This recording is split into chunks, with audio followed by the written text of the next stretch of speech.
Hello, I decided to make a 50% scale model of the twin hopper. That's the plane on the left here.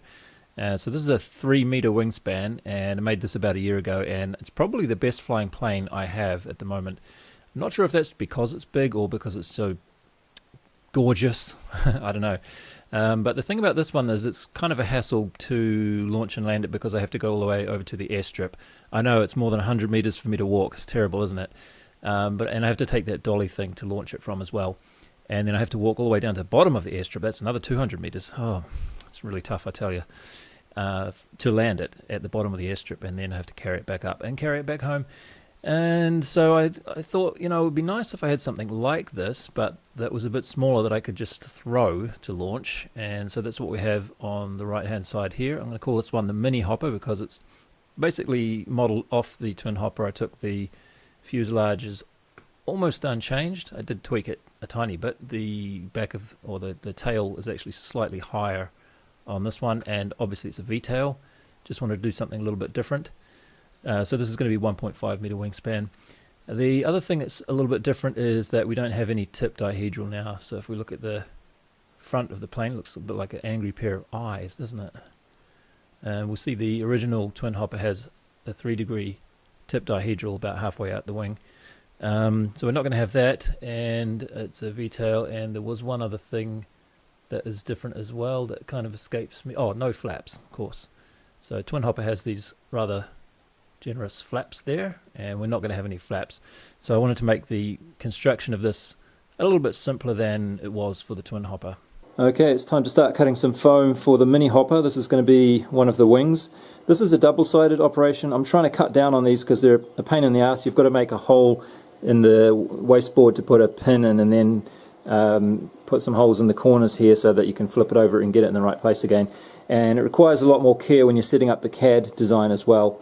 So it's kind of a pain in the ass, but only the wings need to be done that way for this, is what I'm thinking.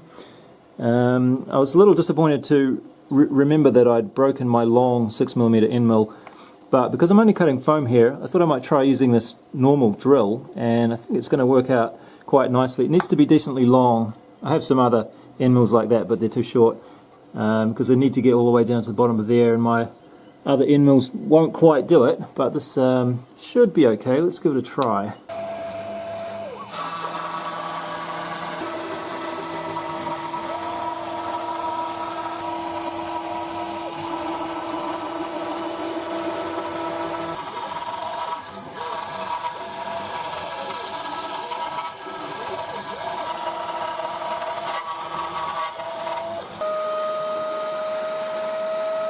So this is the result that you get from using a regular drill instead of a proper end mill. It sounded a little bit strained at some points, but it eventually got the job done, and the only real difference is that the surface of the pocket has these nice little Zen garden kind of patterns on it instead of being a flat, smooth surface. But I'm only using it as a roughing operation here anyway, so it doesn't matter, it's fine.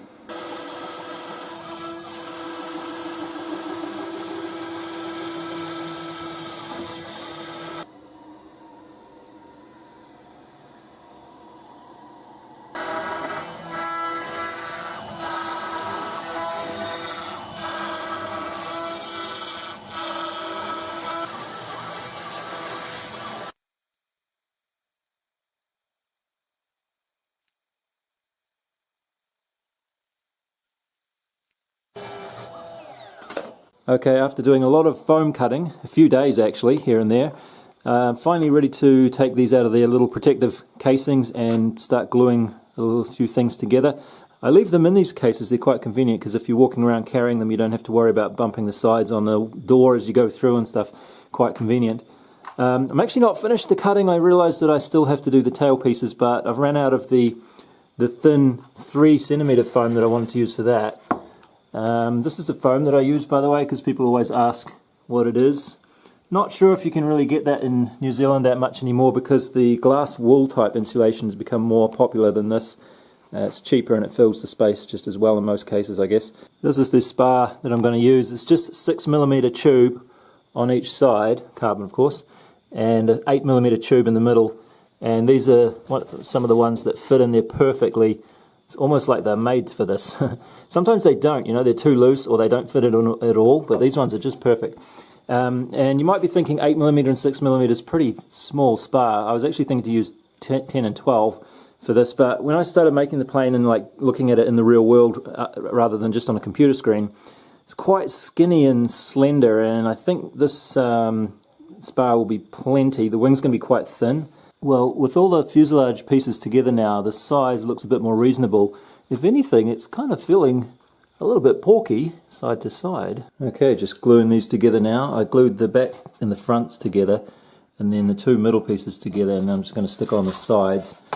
And I stuck a piece of plywood on here so that the spar has something to like anchor into the foam better than just the thin piece around the spar itself. One of my goals with this plane was to simplify the construction process. So what that means for the spar is we're just going to cut out a groove right in the top of the wing here using the hot wire cutting thingy like that. And then we'll just slap the spar in from the top and then put a bit of putty over it to smooth it off. I did that on one of my planes in the past. It works quite well, and it's a whole lot easier than trying to drill a hole all the way down inside there to put a spar in. I've glassed the fuselage, at least partially. Also with this, I'm just being a little bit more simple than I have been in the past. I just put some glass on the easy bits, the top and the bottom. The sides here, I'm just going to put some packing tape on there, I think. So that's the spar in there. And the way I've set this up is it's, like I was just saying, it has to be quite close to the top surface of the wing there. There's maybe like 2mm there. That's how close to the top it has to be in order to do this.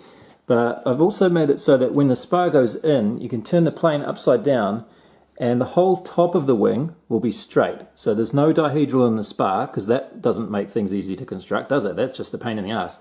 If you keep the spar straight, it's much easier. So there's going to be almost no dihedral, but there will be a tiny bit because the wing is thicker at the root than it is at the tip. So you get about, if you put the top of the wing flat, you get, I think it's maybe 1 degree of dihedral on the bottom of the wing. So that's about the only dihedral it's going to have.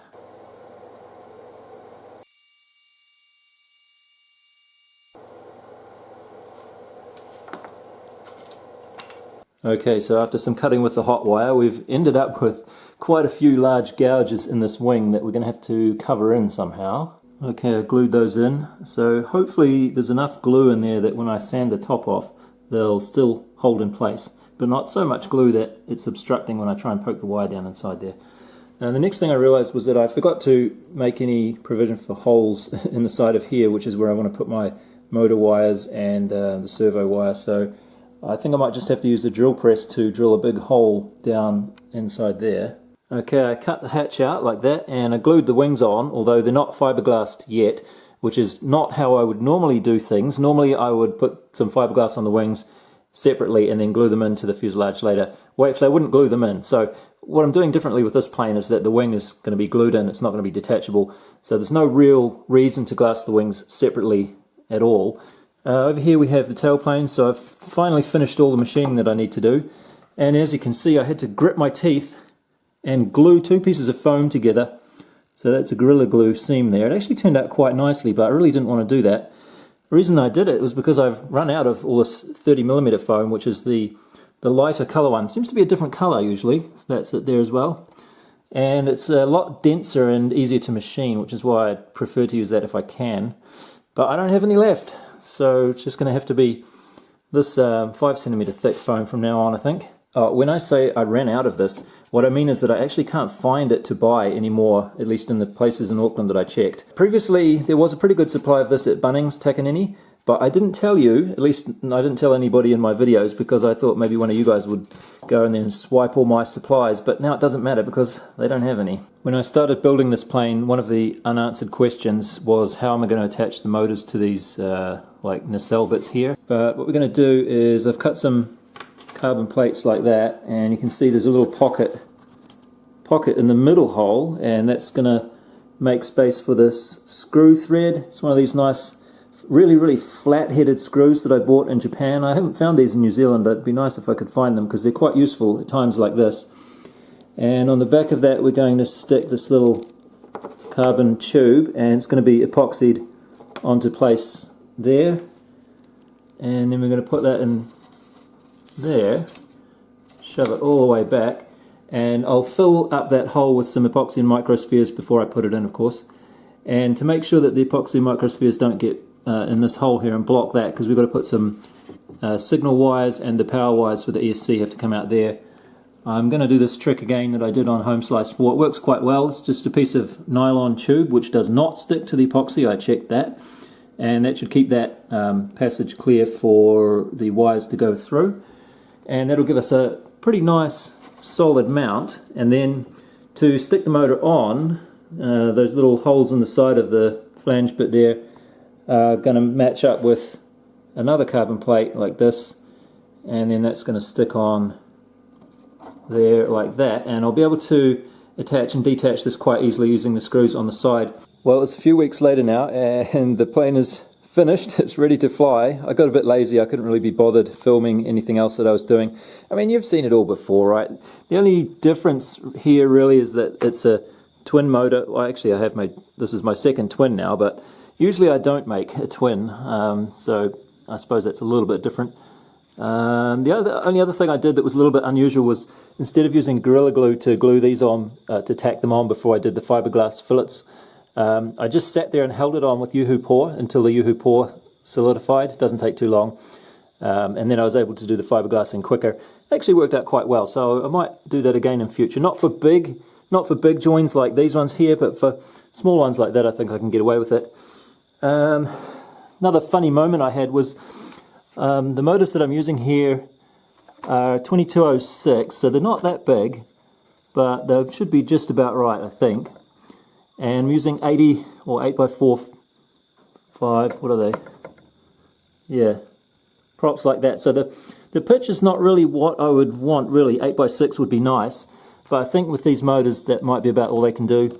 And I'm just using some mini quad ESCs, which hopefully should be alright.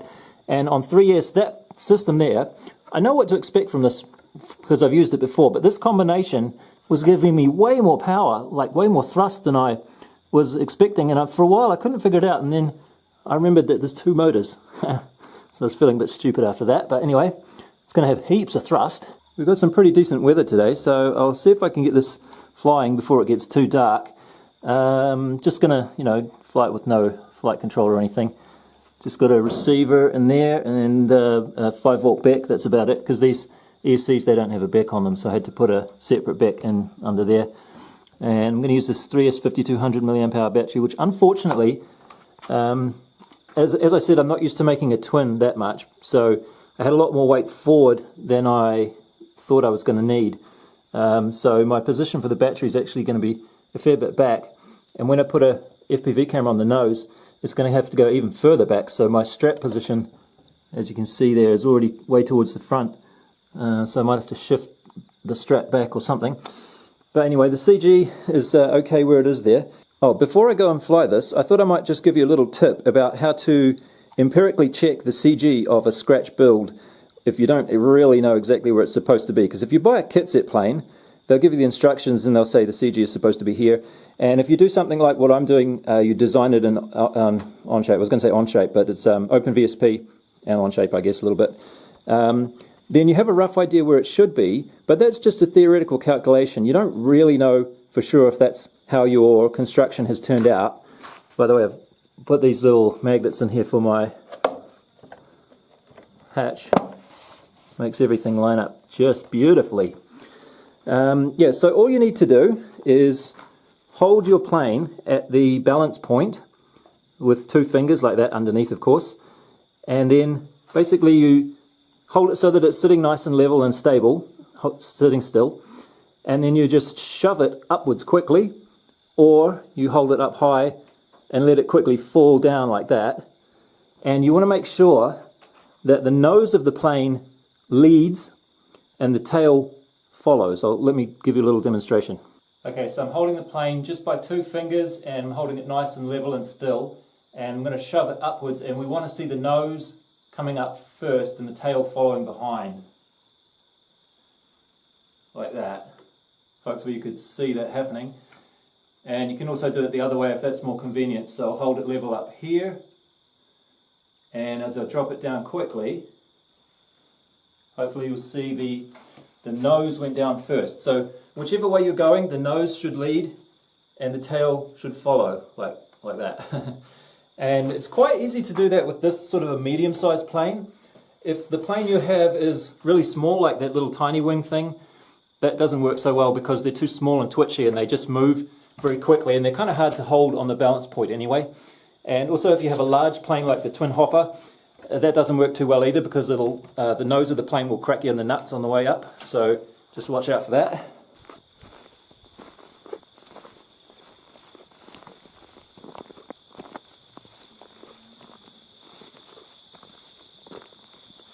Well, against my better judgment, I'm going to try flying this with a battery that's only at storage charge. Got a little bit impatient. There's no need for it really because the weather forecast for tomorrow looks quite good as well. But that's like maybe 50% throttle there. Feels like it's going to have tons of power even on a half charged battery. So, here we go. Super sensitive on pitch. Super sensitive on pitch. My goodness. I was worried that tail might be too small. And, you know, the elevators and everything as well, but now I'm worried that I can't control it properly. Oh my goodness. Might have to, oh look at this, it's up and down all over the place. Well, it looks good. I'm going to have to change my trims or something here. Okay, you probably can't see that. I can't see it too well either. Yeah, maybe this wasn't a good idea flying after the sun's gone down. Because when it goes below the horizon, I can hardly see it at all, the orientation I mean. Okay, let's try that again. I moved the position of this to the last peg. I thought it was already on the last peg, the last hole in the control horn thing, but it is now. And move the CG forward just a little bit.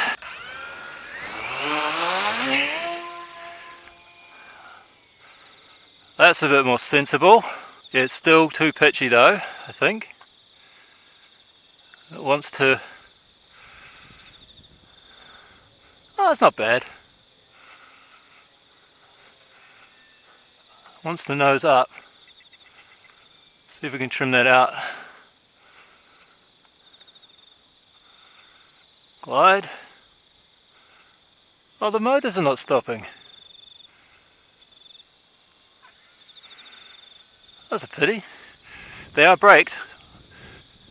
Seems to want to roll and keep rolling like some of my planes do. Not really sure why they do that.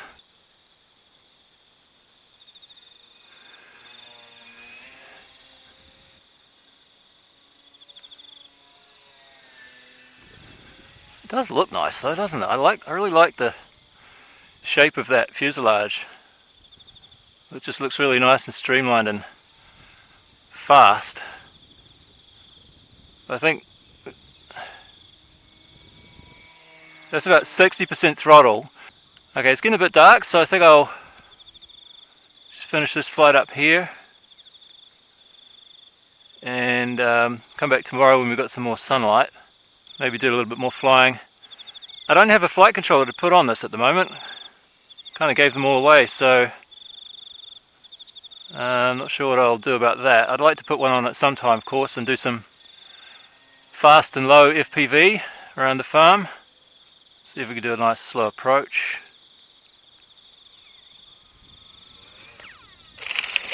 Oops, a little bit far. Okay, we have a full battery today. Same props. Whoa.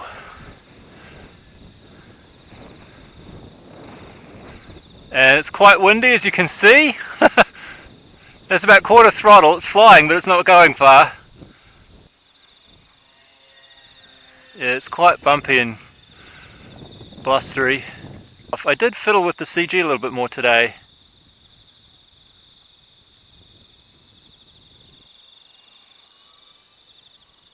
Just gliding. All round, it's not actually not that much fun to fly, if I'm honest. It's sort of kind of unsteady, and it doesn't want to, yeah, it just doesn't bank and yank very well. So when I roll to one side, it just kind of wants to go straight or something. Alright, let's roll to the left here. I have to pull up quite a bit to get it to turn, which usually doesn't seem to be necessary, but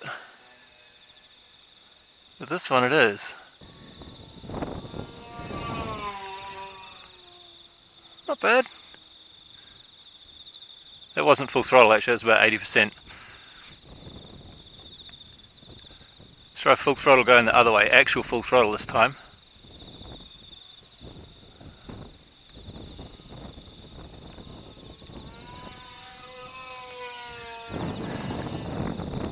Still a bit twitchy on pitch, I think. Oh, yep, see what I mean?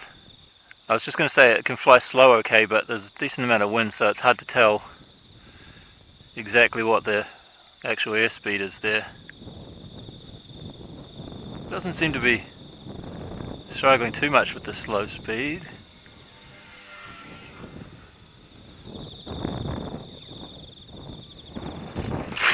Oh, landed right where I was standing. Not super great actually. I'm sorry. Okay, it's the next day now. Mostly no wind at the moment, which is nice. And again, I haven't changed any settings, just the same as before. I was going to put the 8x6 props on, but the thickness of the hub here wasn't really allowing it with the length of this threaded bit on the motor there. So we're just using the 8x45s again.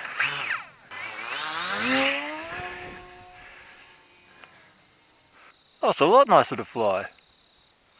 I'm glad I came out and did this. I had other things to do today, but it was such nice weather that I thought I should probably do this. There we go. Wow! That was a bit risky. Yeah, there's definitely quite a bit of pitch coupling with the motor, with the throttle, which I don't like much. Didn't get that with twin hopper, so I didn't think I was going to get it here, but for some reason we do.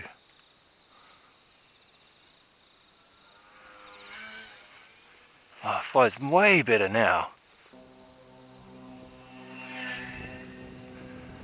Let's do a full throttle pass here.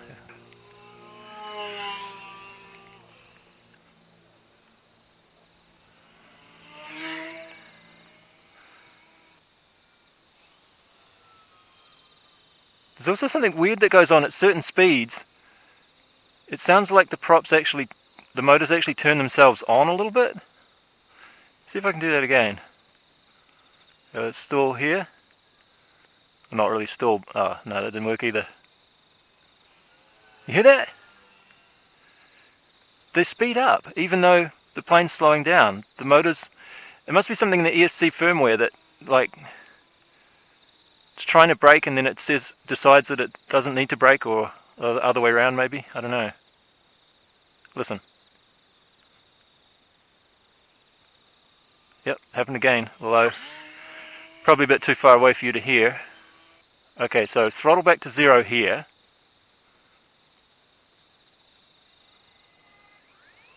Hear that? You probably heard it that time, right? I didn't touch the throttle. What's that all about?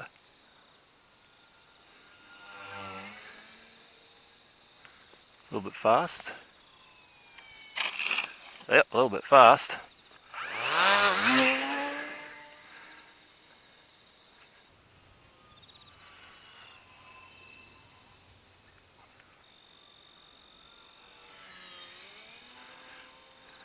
Starting to get a bit windy now. See that?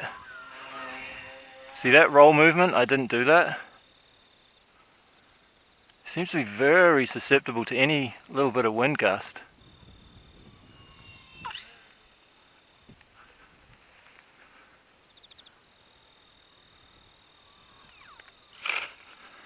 Lovely. Okay, that'll do for today.